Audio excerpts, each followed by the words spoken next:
What's up, everybody? Jensen Cummings of the Best Served podcast here. I am fired up to be talking with you tonight. We are launching Best Served Fireside, a collaboration between Best Served and Fireside at 5. We'll get into that a little bit. Amazing panel. Humans that I really admire. The work that they do within the industry is so impactful, so important, and they're just good human beings. So I want to take a little time and introduce them, and then I will tell you about kind of the thesis of what we're focused on here, and then we're going to get into it. We're going to be with you for the next hour or so talking about creatively investing in people. First, some introductions. Gabby is going to talk a little bit. So you'll see Gabby there. She's going to be kind of co-hosting this. So we'll talk to Gabby a little bit. Caroline Glover, chef owner of Annette Scratch to Table in Aurora, Colorado, is on with us. Erin Boyle, who is, there she is right there, is a founding member of the Denver Chefs Guild, as well as a board member of Chow Culinary Hospitality Outreach and Wellness. Nailed it. That is a hard acronym that I mess up all the time. Austin Carson is co-owner, operator at Restaurant Olivia.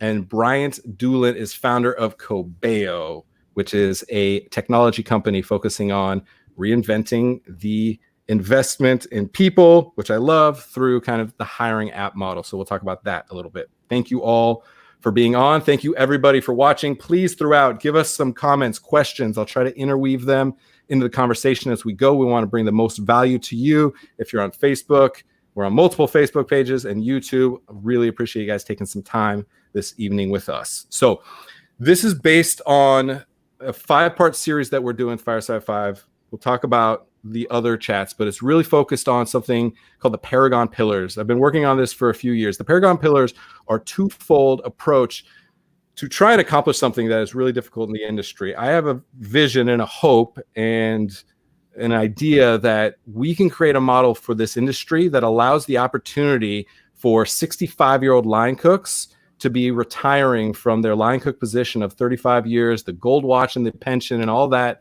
is quote unquote the American dream that just has not been a reality for the restaurant industry for the most of its existence. So we're really focused on that as an outcome. There's 2 ways that I see the opportunity to get there. One pillar is to have 75% employee retention and satisfaction. And when the turnover rate is 73%, and pre-COVID, the average tenure of a restaurant employee was 56 days. It seems an impossibility to invert that, yet we think with the creativity of our panel and so many other thinkers in the industry, there's actually an opportunity. And the second is for single unit operations at flow state, average year to year, to be able to net profit 19%. Drop that to the bottom line. When 7% is the industry standard, it also seems like a possibility.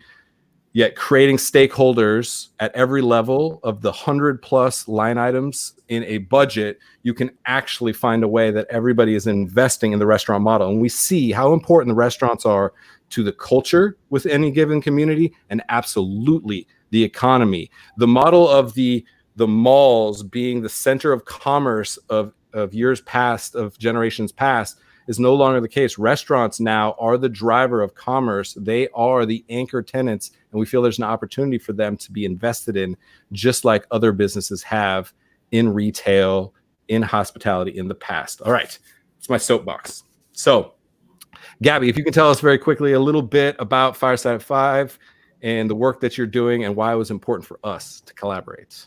Absolutely. Well, first and foremost, we are so excited to start off this series with Jensen and Best Served podcast. Fireside at 5 was really born about 3 months ago in the midst of all of this craziness with COVID. It started off as really a platform for like-minded individuals within the same industry to collaborate and network and talk about what they've been up to since COVID had started. Some people just wanted that network and that connection with one another when they were furloughed or laid off from their positions. Others wanted it to be more of a solution-based platform And so it's kind of evolved slowly but surely as everything has changed in our environment. And now Fireside at 5 is really focused on becoming a platform that helps design and implement and plan community projects. So of course, Jensen had spoken to us about this idea with the Paragon Pillars and his project behind it. And we were so unbelievably inspired by it. And we knew that this could be a super successful series where we can grab these like-minded people within the industry, within the hospitality and specifically the restaurant industry, to talk about these pillars and how we can achieve that. And so that is where we are today. And like Jensen had mentioned earlier, we cover quite a broad range of industries and different projects within those industries. But if you have any more questions or additional information you would like, just feel free to reach out to us. Here is our information here. Yeah, check them out, people. I mean, it's fire for sure. The conversations are profound. It's bringing community together. That's what we're all built on. And having a platform that we can share different voices across different industries and have a place where the hospitality industry can connect with retail, connect with, the work that's happening with some of the pride efforts that are going on right now. I think it really matters. So grateful for the opportunity to collaborate. All right, give the panelists each finally a chance to speak. They are well spoken. They got stuff to say that we need to listen to. So let's start with introductions. Let each of them kind of just quickly tell you a little bit about themselves and then their ethos around kind of this idea of investing in people, creatively investing in people. So Caroline Glover, we'll start with you. Again, as I mentioned, chef owner of Annette Scratch to Table, up for a James Beard finalist this year. Congratulations. Super excited for you. Denver is behind you 100%. I know that. So Caroline, tell us a little bit kind of about you, about what you do at the restaurants, and then again, your ethos around investing in people. Cool. Well, thank you for having me. I'm excited to first and foremost, learn from this panel. I think everybody has a lot of incredible things. So I'm excited just to kind of hear what everybody else is doing. But what we've been doing out at Annette since day one is equal pay, basically for all of our hourly employees. Managers are not included, but when I opened Annette, I thought it was really important that everybody make the same money no matter what your position is in the restaurant. And I think that's kind of the basis of our ethos, is that it's an ecosystem and everybody contributes to it. So everybody should be compensated fairly for it. And this was my first time signing paychecks. I had no idea how much front of the house usually made.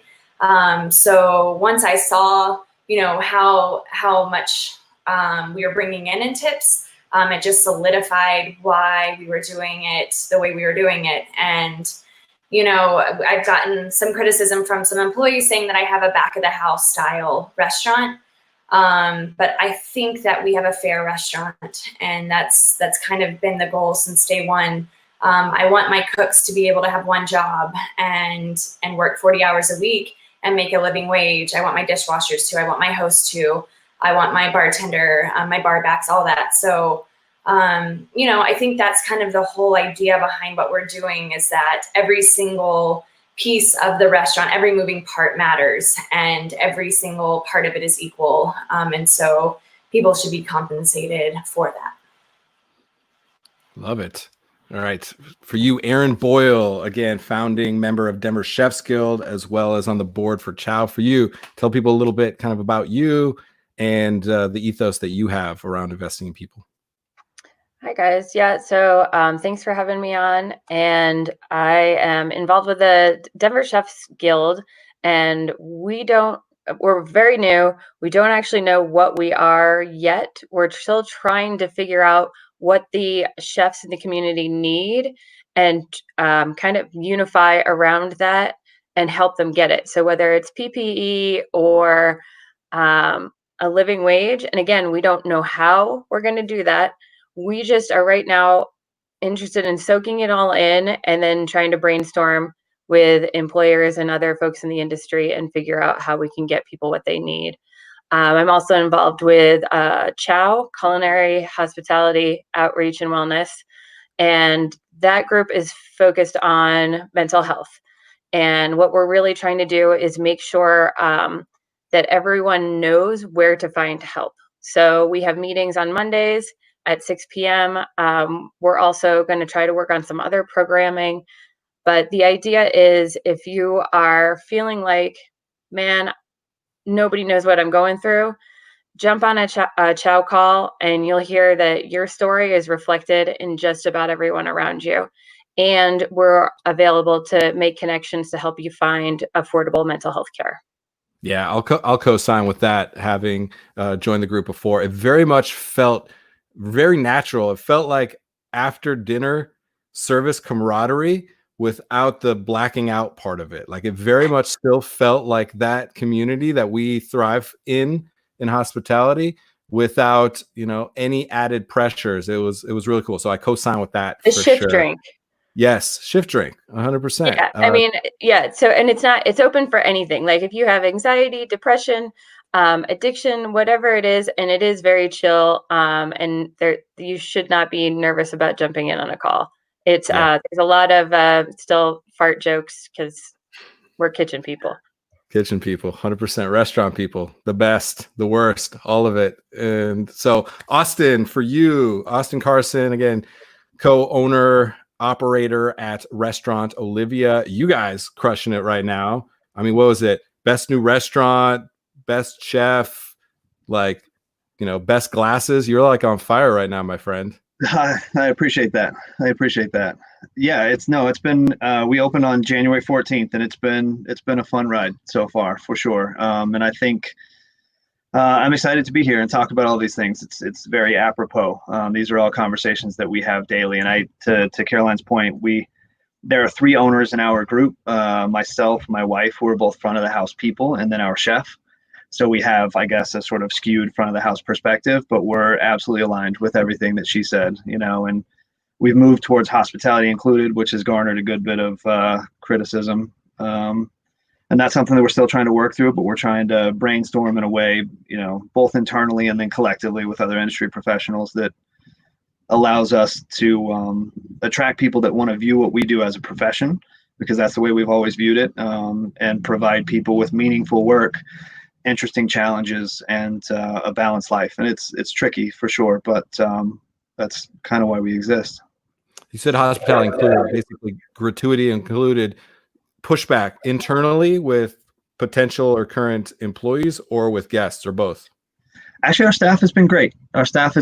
And we've done the best we can to explain to them that none of the decisions that we're making, especially with respect to front of the house staff, we're not asking them to take a pay cut. What we're trying to do is kind of reimagine the industry in such a way that they can continue to make what they've made, but we can bring those people in the back of the house up. And so far, everyone ethically and philosophically is kind of on the same page, and we're, I'd be lying if I told you I had it figured out, but there's as much conviction in trying to figure it out as you could imagine. This is going to be a theme throughout. I think we're all talking about nobody knows what the hell they're doing. Intent matters, like purpose matters. And if you do that and you collaborate with good people, like, everybody will get there. If we get stuck in the paradigms that kept us locked where we were as an industry, we're in trouble. So I appreciate that. Bryant Doolin, founder of Kibeho, and a friend. We've talked a lot about the way that restaurants are investing in people. Transparency, I think, is the biggest, most important word to you in the process of acquiring and retaining employees, is kind of what I understand. So give people a little peek behind the veil. Kibeho, what exactly is that? What can people expect from Kibeho? Well, first, thanks for having me on here. I appreciate it. And I've been a serial entrepreneur for about 15 years, and all of the companies have focused on sustainability. And I started my career mostly in environmental problems, and this company is a tech company that focuses on social issues. Transparency definitely is important. What we do at Kibeho is we allow the employee to pick the schedule that they want. So let's say they're a parent, they're a student, or they're just a professional. They have 2 jobs. They want to consolidate to one, or they have 1 job and they want another one. The pay that they want, so they know that they can pay their bills, support themselves, their family, whatever is going on in their lives. And they can also pick around where they want to work. People who don't have cars, people who don't want to commute long distances, they can select a radius. And lastly, skills, which is really important. So things that they know how to do and things that they want to learn how to do. And instead of them searching job boards, when employers have a position, they post their job on Kibeho, and our algorithms go out and find the highest quality people, the most qualified, and we invite them to chat with the manager. So you don't get any one-click applies, and this transparency, you get everything out of the way. People know they're getting into it. Saves both parties a lot of time. So those things are really basic for a living, and then we also dive a bit deeper and look into just what people need to do in life to live, which a lot of you guys have talked about. Mental health. We work with the Department of Corrections in the state of Colorado. We're talking to a lot of government agencies also. So, how do you empower people? How do you let people live their best life? And how do you build a tool, which is really cool in technology, because when you do something right, you can scale it an infinite amount of times. How do you do a tool to support this? So that's what we're doing over here at Kibeho. Fired up. This is a great crew to have. I'm grateful to all of you, because I just know good stuff happens from good people connecting with good people. So I'm a all-in believer in that. So let's get into some specifics. We're going to try to get very granular for everybody watching and listening. The hope coming out of this individual chat and the 5-part series that is now launching, and every Tuesday, 5 p.m. Mountain Time, you'll find us over the next 5 weeks having these type of conversations around the industry. And so we want to give a roadmap to the different ways that we need to look at the business model of restaurants and the industry as a whole, to be able to, again, be able to redefine, reimagine, and repurpose what this great industry that we all love is capable of. So I want to start with a couple questions to figure out a little bit of kind of what employees are looking for. So Aaron, I wanted to start with you. When the Denver Chefs Guild is doing a lot of work in kind of surveying and asking questions of the industry from line level all the way up, kind of what are the high ticket items that the employee side of the equation is really looking for? So what the data that we've collected is everyone wants to have a safe, sanitary, and mentally healthy work environment. What that looks like for each restaurant is going to be different, and what that looks like for each employee is going to be different. We've heard from some employees who are thinking, my managers are doing great. I feel totally safe and comfortable. And then from the other side, there are plenty of people that are scared to go to work, who aren't comfortable with the boundaries that are being set, who aren't comfortable with the folks coming in to eat. People also want to have a clear sick day system. They want to know that they're going to be able to go back to work if they miss a couple days. They want to know that they're going to be allowed to take time off, especially if, God forbid, they get COVID or anything. I mean, if you break your toe, you want to know that you have a job to come back to. You also want to be able to take care of your family and your bills in the meantime. And let's go on that just for 1 second, because I think coming up in the industry, for me, it was this like badge of honor that you worked through no matter how sick you were, which clearly not smart and not sustainable. There's no 65-year-old line cooks. I mentioned this for a reason, because it's just not sustainable. It's not sustainable on your body, on the business model. So when you say clear sick days, what does that mean? Has there been any proposals around what that might look like? I don't have anything to support that. I don't know of anyone that is or isn't doing it, but I know that is a request from a number of employees that, again, from these polls that we're taking, trying to get a pulse for what the employees are looking for. They just need some kind of clarity. They want communication around what the expectation is, so there's clarity. Right, because we're getting stuff from the government that's saying that everybody's got to be able to take 2 weeks off if they test positive for COVID. Yeah. But on an individual level, each employee needs to hear that from their restaurant manager or owner and know that their livelihood is going to be safe. Okay. Well, what's another high ticket item that's the center of attention? We've heard about pool tips, and it sounds like some people are already going that way. Again, the back of the house and the front of the house want to be taken care of, and the back of the house is looking for some more support there for all the effort that they're putting in, that they have been putting in, and just to have some equality there. And we've also heard a lot just staying transparent, letting people know what's going on, what's going on with our financials. Is it possible that I'm going to come in tomorrow and the door is going to be locked? And if everybody knows what's going on, they can help. If they don't know what's going on, it's super scary to be in a void. I've also I've read on Food and Wine magazine that just came out. There are some groups that are empowering the managers and the staff. So let's say someone comes in and they're not being compliant with the mask rules. Before it was the customer is always right. Now we've got to go, yeah, but in this establishment, these are our rules to keep everyone healthy and to keep the business running. So again, with that transparency, letting your employees know you guys can do what you feel is necessary to make a safe decision. And then just asking questions of your staff individually. So maybe they all want more money. Maybe they all want mental health. I don't know what it is, but people seem to flock together to restaurants for a particular reason and have similar views. That's why they ended up at XYZ restaurant. And just kind of getting a pulse for what is really important. I've heard some people are bringing in chiropractors once a month, bringing in mental health coaches once a month. Whatever it is, that might not work for your restaurant. Your restaurant might be like, chiropractic is hocus pocus.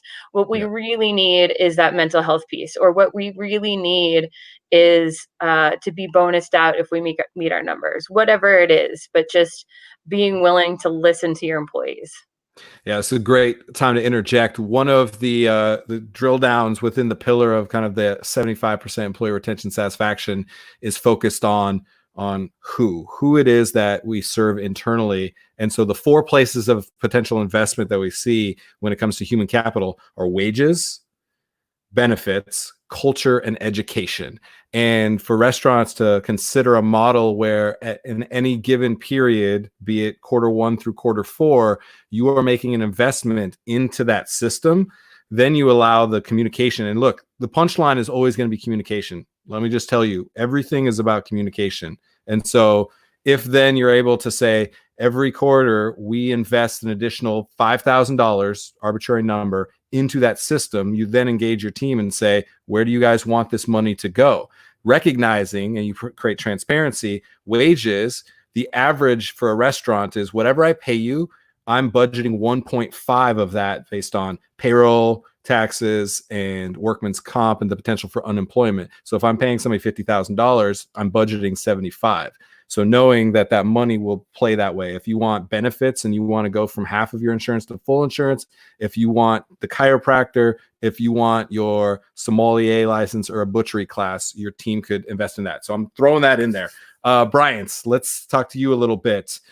You guys are interacting with hundreds and hundreds of potential employees and employers day to day. You're really connecting the dots between them. What are you hearing from employees as they're navigating? They're putting in their wages, they're putting in their skills, they're putting in all these different identifiers that connect you to a potential employer that's a good match. You're kind of a matchmaker in that way, cutting through a lot of the friction. What are you hearing from them? What's working, what's not working when they're trying to navigate, the future of jobs in the hospitality industry? I'm going to make a comment on an interesting trend we've seen, and I'm going to make some assumptions here. Well, I mean, first of all, we work a lot with the city of Denver on the Denver Metro Retail Partnership, and there's a lot of places that still aren't open or are closed or have gone out of business. I mean, as many people know, and there's the payroll protection program, which some people can actually start applying for forgiveness right now if they've racked up enough. But it's been interesting because I would say the level of people who are on the app post COVID right now, we've seen a huge increase in teenagers. Now, I mean, we can talk about, it's summertime and yada, yada, yada. But there's a lot of people who are willing to work, and they're willing to work for really low wages right now. And they're not necessarily all from the food service industry. We did a couple campaigns that were kind of more widespread in general, to see what we could attract and to see what's going on with COVID, because we've run a lot of ads. But there's been a lot of talk, like some people went back to their jobs. Some people are getting unemployment benefits and they're making more money and they're not coming back. And, I think a lot of people have probably talked about that, but that says a lot when people don't want to go back to work, that especially in the restaurant industry, where there's a lot of people in the back of the house who are not making, in my opinion, as well, and I'm not running these businesses, so I'm not one to talk about this, but they're not making huge wages for as hard as they work, for example. And so some of them are passionate, right? They'll do it. For how many years? You have to ask that question too. So I'm kind of all over the place with this, but I think the main thing with the people is there are some people who are really looking and reevaluating maybe the industry, maybe if it's going to be around. There's a lot of people who are in the industry who are looking for maybe other work, and I'm really actually concerned too about people who are in the service industry. If there's big hits by COVID, what other skill sets do they have outside of hospitality? So that's huge, and really worries me. And I'll just throw one more thing in, just to put it all over the board here. Ghost kitchens. This is a concept that's kind of been around. There's no front of the house. There's no pickup. There's just delivery, right? So you can get like a shipping container that's a turnkey kitchen. You can have 1 or 2 or 3 dishes that absolutely kill it.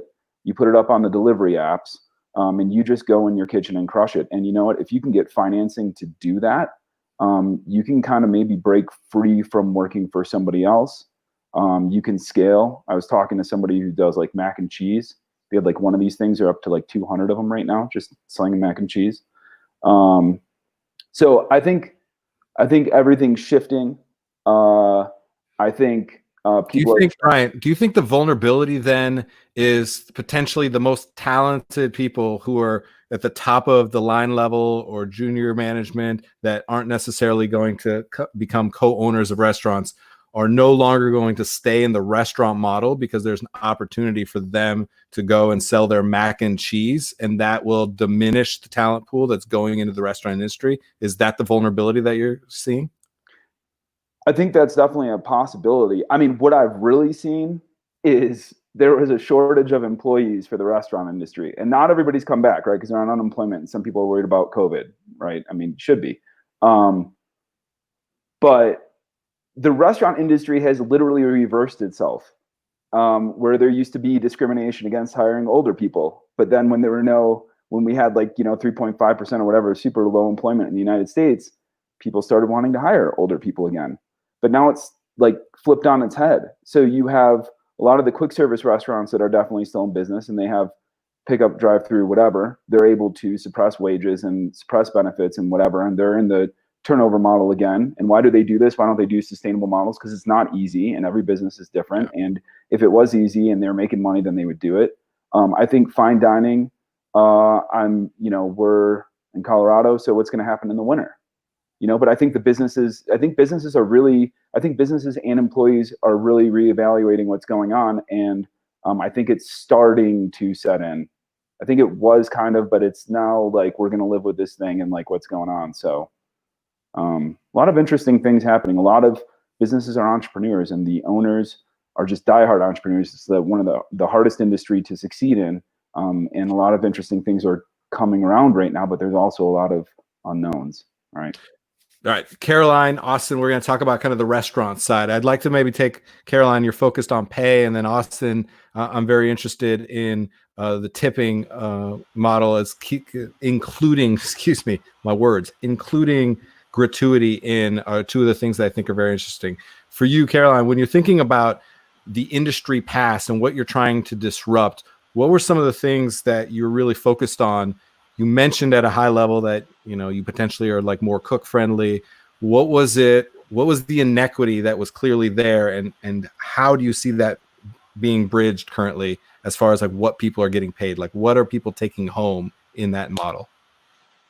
Yeah, so I think, you know, being a cook, for a long time, I felt like since I chose this profession and it was a passion of mine, that I didn't necessarily deserve to make more money. I had a server say that to me when I was at the Spotted Pig. I remember seeing his paycheck and I was like, holy shit, that's what you take home? That's insane. And he was like, yeah, but it's not my passion. You know, this provides, you know, the ability for me to act or, you know, do whatever.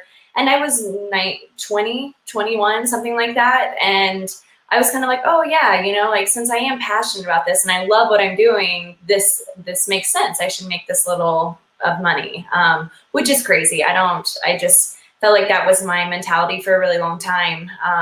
Do we sometimes capitalize on that within the industry? Passion is a word that we talk about all the time. Right. And I'm always trying to flip passion into purpose. Do you think we exploit it within ourselves, but we allow the opportunity for that within the industry? Absolutely. Yeah. I mean, I think, you know, sometimes I would tell myself, well, you know, at least I'm not sitting at a computer. Like I love my job way more than this other person. I'm also a workhorse. So you know, you kind of said going to work sick and all that kind of stuff. Are you kidding me? Like, yeah, that used to make me thrive, you know, like if I could puke in the trash can and have 104 fever and still get through a 12-hour day, I was like, I'm making it, right? Like you're a badass. Like you get your name on the wall. Yeah. I get it. I'm getting respect, you know, I was grossing people out, you know, they're like, I can't believe I have to work next to this sick person. So for you, a couple, let's get practical with the model of equal pay. Andrew Parr, great question. Are employees eligible for raises? And if so, how does that affect the overall ecosystem of the team? Yeah, so that's a really good question. At the first year, we were doing, I think, like dollar raises for people who had been there for 6 months.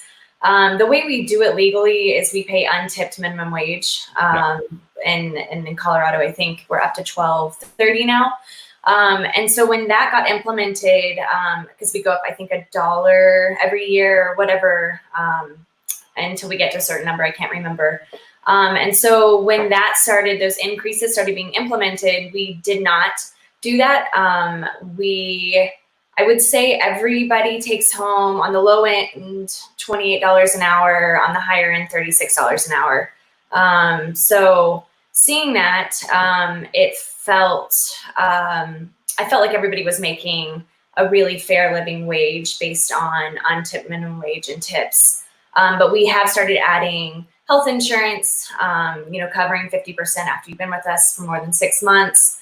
Also profit sharing, anybody who's been with us since day one or who is a manager has profit sharing as well. So we've tried to find other creative ways to give raises in a sense. I mean, I don't know what our profit margin, I don't know what it's gonna be this year, but it's hovered around 13%, something like that, which is great. But it's mostly solid number. Yeah, it's due to that my husband and I are full-time employees and we don't pay ourselves much. That's why our profit margin is so high. Yeah, you're taking on the burden of that for the team. So I want to make sure it doesn't go unsaid.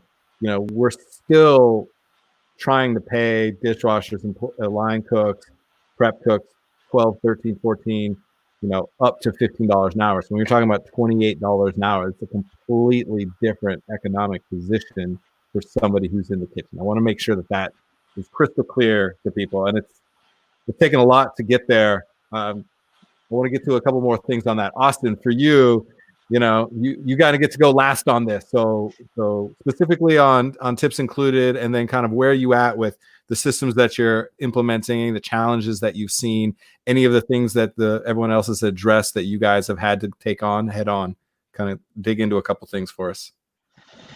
Yeah, I mean, I think part of what COVID has done is it's revealed the fact that this whole thing was a house of cards, right? I mean, we can talk about profit margins. If you're running 6 to 8%, you have that type of external disruption, you're done. right? PPP and things like that exist, and that helps. But by and large, if you don't have that capital to reinvest in your business and your employees and all of those things, you're just waiting for something to topple your business. And that's, I guess, we're reimagining everything, and all of it is in an attempt to pay people a fair wage, for sure, but in an attempt to bring that company-wide profit margin up to the point that we can start to invest in ways that make us attractive again for people who want to do this professionally and do this for a living. And it's difficult. I like to think that there could be 65-year-old line cooks, but I think the analogy or the metaphor that I try to hammer home with our employees is not the one that I grew up with or you grew up with. It's, think of your body and your mind as a car, right? You're going to rack up miles. If you rack up too many too quickly, you're going to be in trouble. And if you don't adhere to some sort of maintenance schedule, you're going to be in trouble. And that's not unique to this business. I think it's applicable in most any business, but it's important. And if we don't have happy, healthy people, if I'm not happy and healthy and my co-owners aren't happy and healthy, then it's even more of a house of cards at that point. Yeah. Awesome. I know the numbers are really important to you. There's two things that occur to me to ask. One is the investment in people who want this to be a career. Give us an idea. What does that mean? I'm a line cook. I'm a lead line cook. I'm on your, I'm one of your pasta makers. What should I be making annually potentially to be able to sustain in this restaurant to, be the car that gets to 250,000 miles, 65 years old, and is able to retire? Like, what does that look like from a financial standpoint? Sure. So I would say, we just made this conversion to hospitality included. My data sets are not going to be as mature as Carolyn's is or other folks. So I'm still working through what that looks like. Our goal internally is $30 an hour, kind of across the board. There is a little bit of a distinction between specific positions, but that's kind of where that's the rising tide. That's where we want the ship to be. And once we arrive at that place, then we can start to reevaluate and look at what does it cost to live in this city? What are the costs associated with things like mental health, things like, personal health and well-being. I think when you think about investing in your employees, it's super important that one of the things that you invest is time. And I think that's often overlooked, but the reality is you have to, buzzword communicate. You have to have those one-on-one conversations, and you have to make it a point to check in with people and find out what it is that they want, what it is that they need, make them aware of the fact that you're interested in their personal health and well-being, and you want to create a system and a business and a company and a culture that allows them to continue to grow professionally, whether that's with us, with you, with somebody else. And once you have that open line of communication, they can be a little bit more opening and saying, hey, I'm a server and, I used to make $2.13 an hour and I'm trying to get a home loan and nobody's going to loan to me because so much % of my income is in tips. Or I'm a cook and I only make $13, $14 an hour and I'm trying to get a car loan, or, all of these things that happen in life and the banking industry and all of these industries that look at what we do and the way that we make money, but don't look at it with, any modicum of basic arithmetic or common sense. We want to try to put those people in a position to live the lives that, a banker or an attorney or a doctor, would. And have you also been able to get people to, say the $30 an hour at Flow State being kind of an average to, 40 hours a week? Is that what that ends up playing out like? Because, we alluded to it, 70 hours a week was like standing on my head working in restaurants for years and years and years. Again, not sustainable. Are you thinking about the 40-hour work week? What is the numbers as far as the amount of work a full-time employee is putting in? Yeah, for sure. The way labor laws are set up, it would be very difficult to pay overtime on these numbers, obviously. So we would cap it at 40. Our chef and my partner Ty did a lot of staging before we opened Olivia. So he went to Lilia in New York City. He spent some time at La Pigeon in Portland and Flour and Water. And one of the things that he took back was the idea of a 4-day work week. And could we create a system that allowed for a 4-day work week that put somebody in a position to make enough money to live in this town? And we're taking steps in that direction. And that's kind of the pie in the sky goal. What holds you back from that? Well, right now, the revenue isn't there. So we had a really great couple of months out of the gate since COVID. I mean, we've got 5 tables in our dining room and we do to-go service 7 days a week. But We're not there yet. The model and the projections work if we can sort of get back to capacity, but it's, like everyone else, what we're looking at is we have this equation, right? X number of dollars in the bank. If I could point to Y date in the future as to when things were going to open up, then I could say I can afford to lose Z number of dollars per week or per month. In the absence of that Y date, it's really difficult. And we're in the same position that Carolina's in. My wife and I are here all the time. Our chef is here all the time. And that's one of the ways that we keep labor down, is by doing the things that we would otherwise pay somebody to do. Yeah, Carolina, I want to go back to you real quick on that. How do you not burn out? To Austin's point, he's living there. You and your husband are living there. How do you not burn out? How do you not put the miles on the car? Austin, I'm stealing that. I love it. Yeah, I am burning out. That's a reality right now.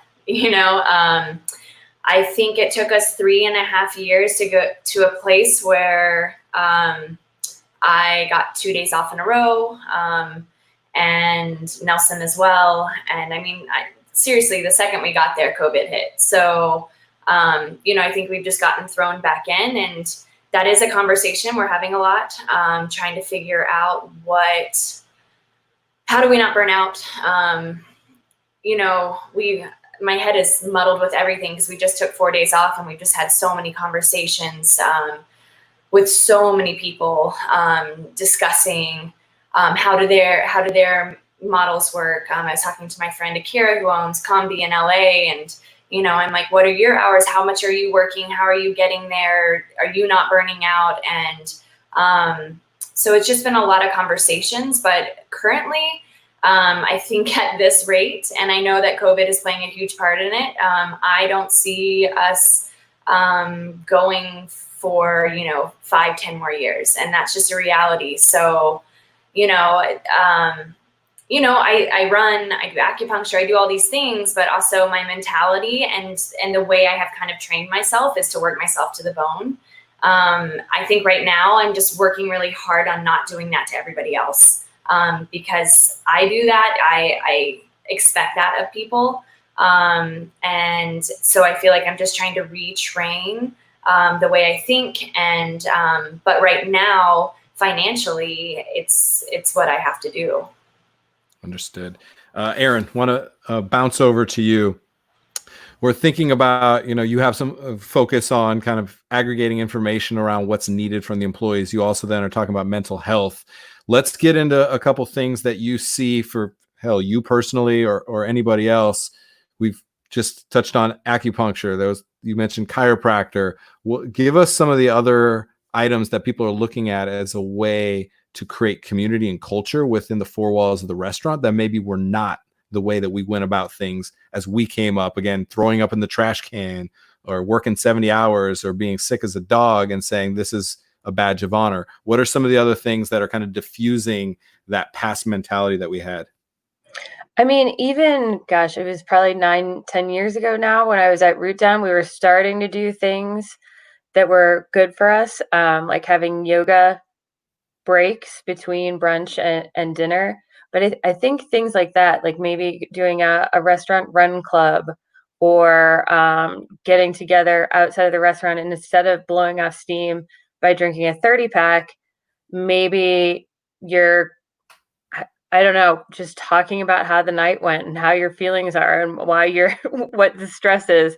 And I am like the least touchy-feely person, if you know me, but I'm finding through Chow this community that I didn't know that I needed. I jumped on these calls because I was like, mental health buzzword. I want to get involved. I want to see people in my community feeling mentally better and safe. And the more time that I spend with these, I'm just going, oh man, yeah, this is me. This is my story. These are my people. They get it. They get it in a way that I had never imagined that I needed or wanted. And so maybe finding that within your restaurant and just sitting there and, talking about what's going on and that transparency and being real with each other.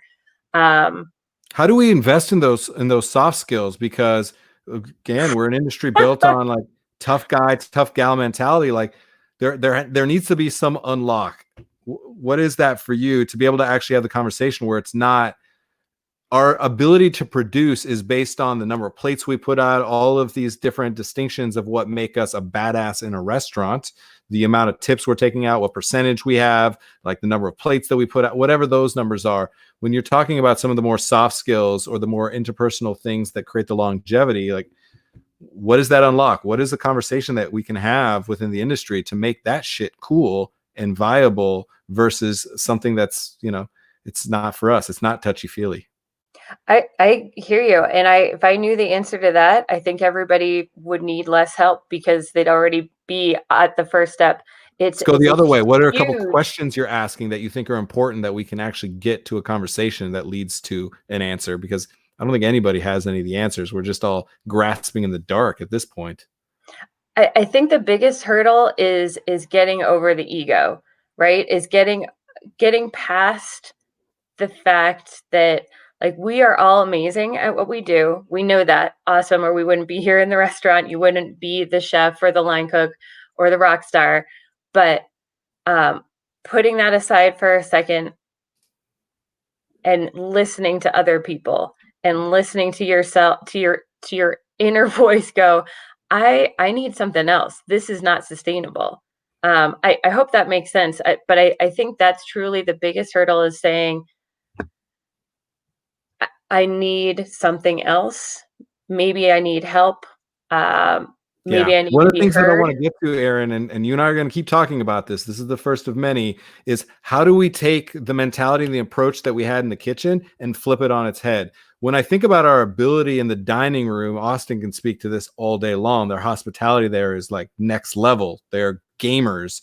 The ability to ask questions of your guests to find the perfect way to heighten their experience is something that they are pro at, right? How do we then say, how do we ask questions of our staff and our team to get to the thing that they actually need to heighten their experience, right? That's what I want to get to. What is the model in the kitchen of our ability to take 12 all-day calls on your fish station and say, how do we take that mentality and approach and apply it to things that are actually creating longevity? So that's what I want to like really get people asking those type of questions, but playing on the strengths that we have in the industry. Bryant, for you and I have talked a lot about some of the approach of management. When you first were launching Kibeho, there was a challenge within the restaurants to interact with somebody in a real-time basis. Somebody is a match, right? They said what they want out of a job. Somebody posted a job and said, here's the parameters of that job. Your algorithm connected them, said, this is a good match for you. And then it would be 4 days, 5 days, a week, 2 weeks before that manager then interacted with that employee. That employee is gone. And then the manager was like, well, I'm looking for people. Why can't I find people? There was like a lack of reaction. So I'm interested. Let's highlight a couple things that potentially the hiring process within restaurants can try to reimagine and think to do a better job so that we can get more talented people that want the career like Austin mentions. We can get more people that have the passion, but also understand their value, as kind of Caroline pointed out. So talk about that interaction. Well, Kibeho is a complete social experiment. I had no idea what was going to happen when I started this. I just was like sitting in a cafe. We had sold a previous company and I'd taken a year off, and the manager was complaining about employees complaining about management, this, that, and whatever. I mean, I guess I can kind of wrap this into teams though, because everybody's different. Every business is going to be different. People want to find their tribe. They want to feel good. And there's going to be a very low percentage of people who are going to achieve. There's a lot of people in this industry. Like, the restaurant industry is an amazing industry for people to make money. And they can come from all walks of life. And some people will spend a short amount of time in it. Some people spend a lot of time in it. And I'll be honest with you, like with the communicating, some business owners are going to wait a long time, and some people are going to be on top of it, right? It just depends on who you are. One thing I've really noticed is, since COVID, we've stopped working with like the mom and pop restaurants because most of them are shut down, and have switched to quick service restaurants.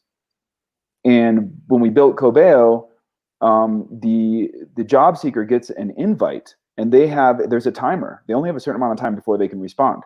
and we only invite a certain amount of people at a time. This is out of respect to the manager and also to them. So if they don't respond to this job invite, then they're out and we invite another person. The mom and pop managers were way quicker to respond to people, and big companies just want to hook up to your applicant tracking system. And they don't really care as much. You're more of a number.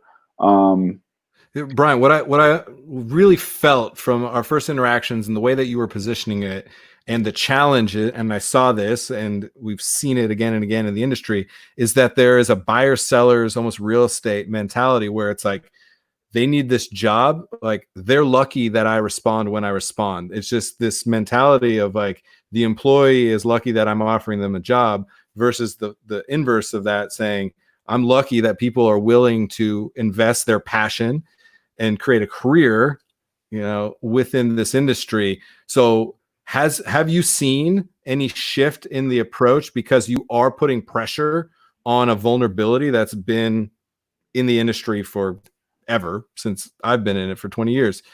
Have you seen a shift at all where people are understanding, like, people are out there, and if they're willing to interact with you and potentially get a job, you need to invest time, as Austin said, give them your time, even potential employees. Have you seen a shift, or is it still a huge vulnerability that we need to address? I think there's still the same trends and people treating it. I think it's different that, like, again, it's difficult because we, really got the product out there right when COVID was kind of happening in a way. We'd been doing a lot of pilot and testing, and it kind of flipped everything on its head. HR right now is overwhelmed. There's like, they've never dealt with this many applicants in 10 years. I don't know. Right. So that's kind of changed. I mean, it's changing, but what we really try to do, and again, it's establishment to establishment, business to business, tribe to tribe, culture to culture, is we just try to create the transparency in the wage and the schedule and where it is and the skills. There's a link to your website that people can check out your website, but really it's to connect you guys and say, hey, don't waste your time with all these applicants or this, that, or whatever. These people qualify the minimum. Now you talk to them and figure out if they're the right fit for your culture. And for the employee too, if that manager doesn't get back to you, then, and you're somebody who wants to get, heard from immediately, then that's probably not the right place for you either. There's little telltale signs that you can't, there's qualitative and quantitative things. We cover the quantitative, but the qualitative is up to everybody else. And you know what? I'll be honest with you. If you pay somewhat of a higher wage, right, you might get people and people are expecting that type of wage. You might get people who have more experience or who are more well-rounded because they have more skills and they've done more things, right? So what kind of team do you want to build? And there's so many factors in it, but overall, I don't think a lot of stuff has changed necessarily, but there's definitely a lot more applicants and a lot of people just trying to figure out what they're going to do. But if you want to talk about the quick service restaurant, which is a lot of our focus right now in restaurants, because we are expanding to other essential industries, we did a massive pivot to say, how are we going to stay in business? So now we're covering essential industries. We're doing the same matching and everything. But in quick service restaurants, no, they have the power again. It's not going to be great for employees, and it's kind of a sad state. So it's that buyers and sellers. I've heard that often where it's like, well, just wait till the economy crashes. I don't think anybody thought it was going to be COVID, and then they'll need those jobs again, and then I'll have the leverage. I just want us to get away from the transactional nature that we've had too often in the industry, where it's like an employee doesn't have leverage because I have the job. Then all of a sudden we're like, holy shit, there's a massive labor shortage, which I don't believe was a labor issue as much as it was a culture issue. We were getting called out on our past BS and then pointing fingers at the kids. Kids these days don't X, Y, and Z. You're right. They don't want a plate thrown at their head, and they don't want to work 70 hours a week for, what averages out to $13 an hour because they're a junior sous chef. So I think there's a lot of vulnerability that's been exposed. Austin mentioned the house of cards. All right, I want to take these last few minutes. Can I just say something real quick about the management? I think when you got to find the right people, but you got to set those key performance indicators. You got to have goals, roles, and responsibilities, right? You got to let somebody know, like, and they got to be into it if you're into it. But how are they going to grow? You got to scale your business, right? You got to give them more opportunity, make more money, to provide for whatever it is. So I would say that, setting these types of structures right now and having people really focus on that, it will take some of their focus off other things that maybe they're worrying about and they can't really help, and just be this team to go through this and just survive right now, So about management, my 2 cents.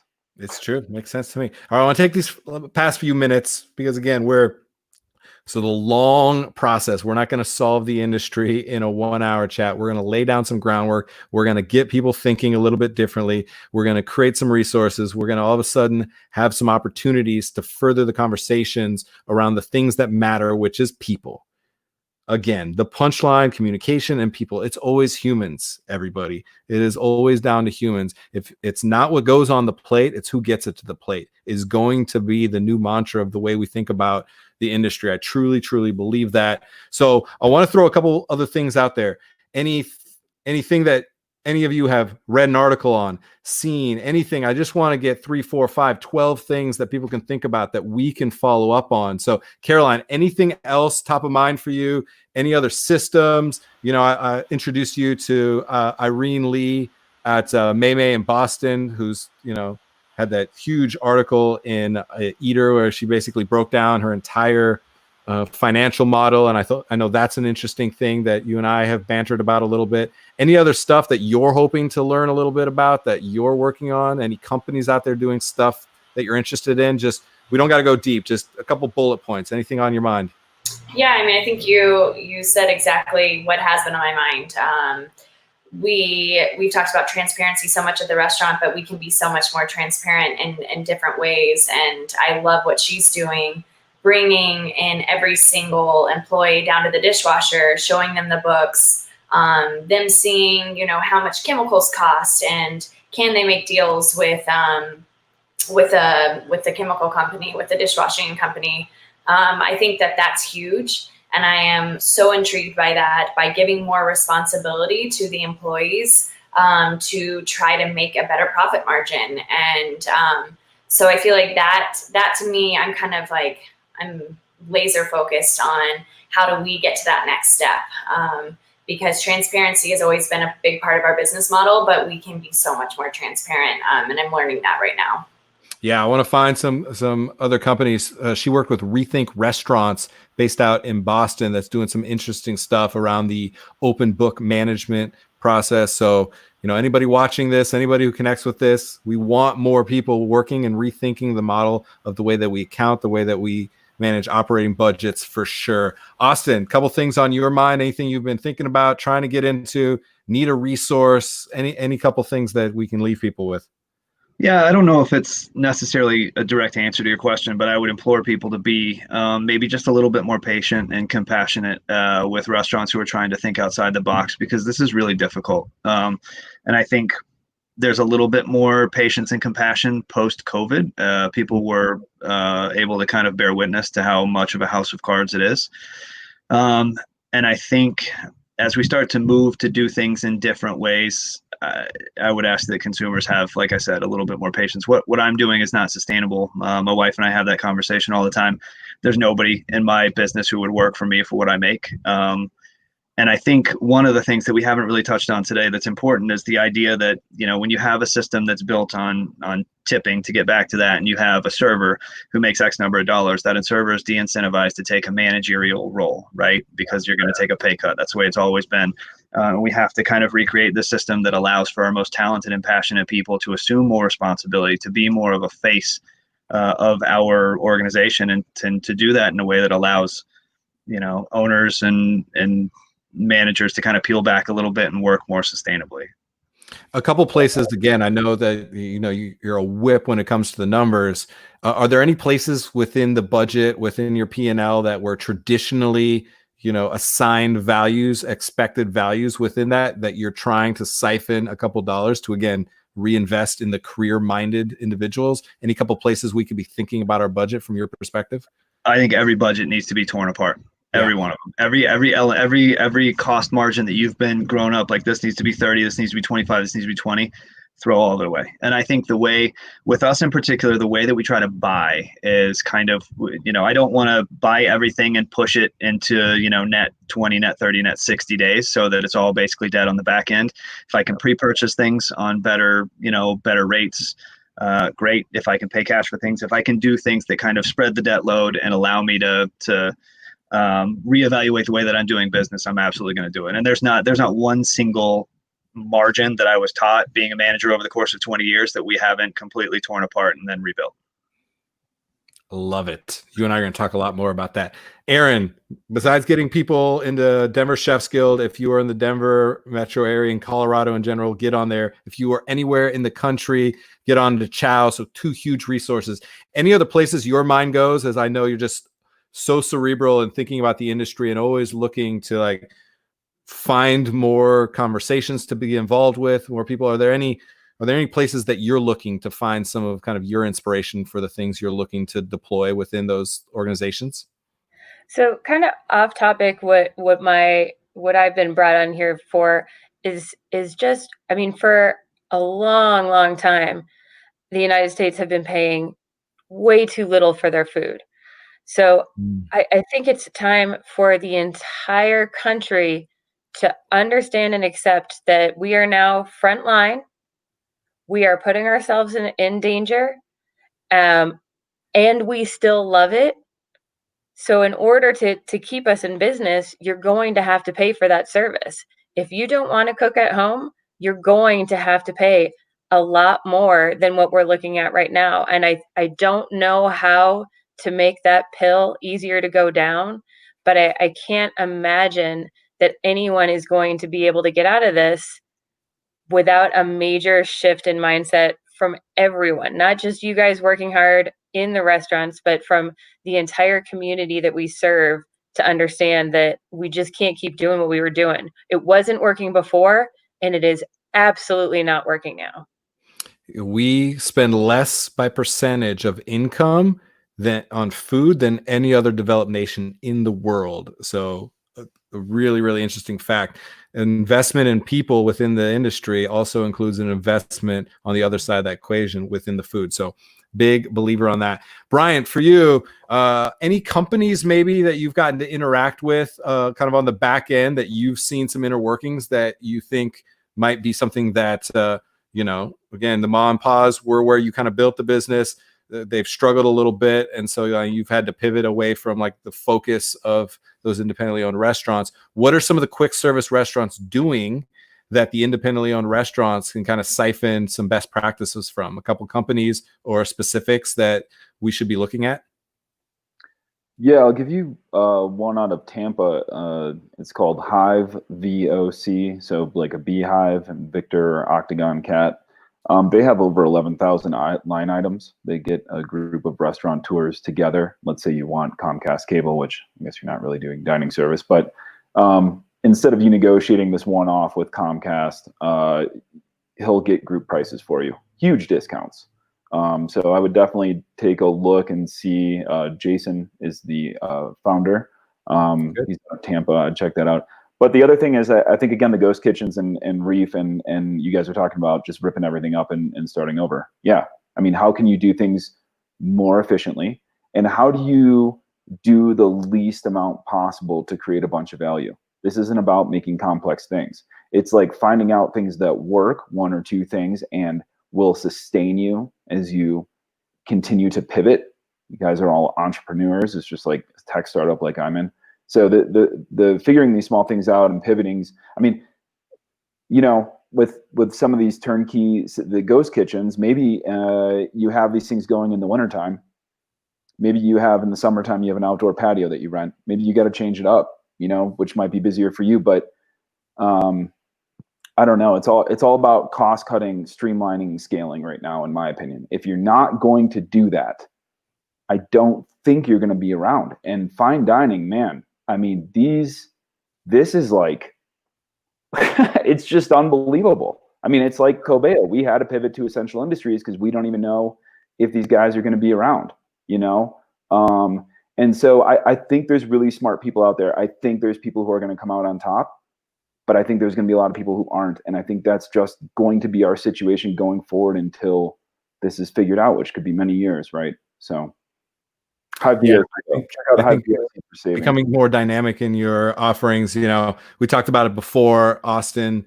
They're selling some pastas. I'm a big, if you've watched this show at all, you know that I am all in on CPG, consumer packaged good. Every single restaurant, the hot sauce that you make, the kimchi, the pasta, anything, you need to create revenue streams outside of your four walls, because that model is so strapped for margin and brand building. I think it's going to be huge. So to that point, and ghost kitchens, don't get it twisted. Like, a customer that orders from DoorDash is not your customer. They are DoorDash's customer, and they control that resource. And as soon as they control enough of the market, believe me, they're going to own their own burger concept and taco concept and pizza concept. And you're going to have to, it's a whole different game. So I think, but real quick, let's talk about this real quick. So how do you pull together the community, right? So you're delivery drivers, you don't have the technology, but right in Fort Collins, there's a delivery service and it's all owned by local businesses. You have to get the insurance for the drivers.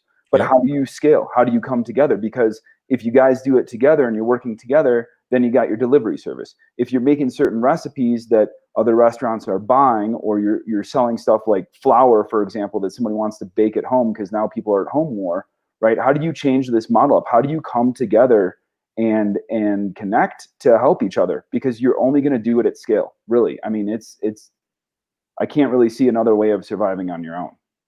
Yeah, well, the tech side, and this is something that I'm sure you and I will talk about. There's some other people in the space that I think are interesting. When I think about it, I think of 25 restaurants getting together and saying, we're no longer going to be beholden to any reservation app. We're not going to be beholden to a delivery app. We're not going to be beholden to, hell, even parts of social media. Social media is super important, but you're going to cultivate your own communities at scale because you guys are all investing. And if 25 restaurants all invested $2,000, all of a sudden you can have an app. You know, you can start that process. So I'm bullish on that for sure. I think it's very interesting. So, all right, you guys, time we went over. That was amazing conversation. I'm super grateful. I know we got a lot of notes coming out of this. There's going to be a lot of connections and future conversations around this. So I definitely want to thank Austin Carson, Aaron Boyle, Bryant Doolin, Caroline Glover, and tune in for the next 5 weeks. Tuesdays at 5 p.m. Mountain Time. Next week, we'll have a panel on restaurant operations. We'll really dig in more on the operations side, some of what Austin talked about with the line items within the budget, where there's opportunity, where we've been stuck with our past successes and the model and how we can evolve that. The week after that, that is July 21st, we're going to be talking about the supply chain. Massive conversation, as we've seen the supply chain hugely disrupted in this time. Is there potential to localize your supply chain, your food supply, and the food system in a more meaningful and massive ways? What roles can restaurants play within that ecosystem? We'll follow that with a conversation about real estate, the four walls, huge opportunity. We've had conversations where leases are being able to renegotiate, and things like force majeure, which is act of God that never was negotiable, is now negotiable because restaurants are not able to not pay rent, even though COVID seems like it should be an act of God. That's never been a part of that. Now there's an opportunity. So I highly recommend people look back at their leases. This is a time to get real friendly with lease specialists on the attorney side, whoever that is in your city, your personal law firm. So we're talking about that, and we're going to finish up with legislature. I think there's a massive opportunity not to lobby and try to push a singular act across and a bill across, but to look at the whole ecosystem. Again, the Paragon Pillars is focusing on all 114 line items in your budget and creating partners, not vendors, not transactional, but partners that invest in the opportunity for restaurants to make 19%, because we see that the viability and sustainability and equitability of the restaurant industry is winning for culture and it's winning for the economy. And we now need to take that very seriously. And I think we're recognizing that there is an opportunity now because, you know, our house of cards, as Austin said, has been exposed. Our economy as a whole has also been exposed, and the importance of restaurants within that is massive, massive, massive. So we're going to be talking about that. Thank you again. I'm going to let everyone go, get on with their day. I really appreciate all of you guys for being on. Thank you so much. I appreciate everybody for watching. Fireside at 5 for being such a great partner. Gabby, Sophie behind the scenes, you are amazing. Thank you so much. And we're out of here, everybody. Cheers. Appreciate you.